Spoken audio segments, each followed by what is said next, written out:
আলাইকুম আসসালামু আলাইকুম। সপ্তম শ্রেণীর 1.1 পাটিগণিত অধ্যায়ের অঙ্কটা আছে বর্গ সংখ্যা এবং সংখ্যা।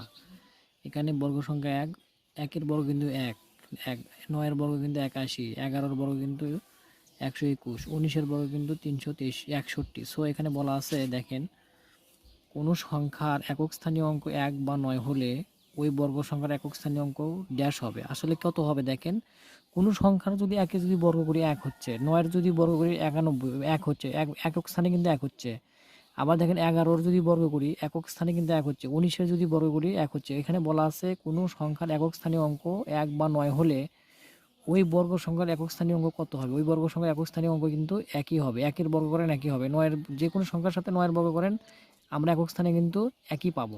তো ভিডিওটা এমনই, কারণ কোনো সংখ্যার একক স্থানীয় অঙ্ক 1 বা 9 হলে ওই বর্গ সংখ্যার একক স্থানীয় অঙ্ক একই হবে। কারণ কারণ 9-এর বর্গ করেন দেখেন 1 পাবেন, 1-এর বর্গ করেন 1 পাবেন। যদি আপনি ধরেন 19-এর বর্গ করেন দেখবেন শেষে যায় আমরা ওই একই পাবো। ঠিক আছে, অঙ্কটা এমনই।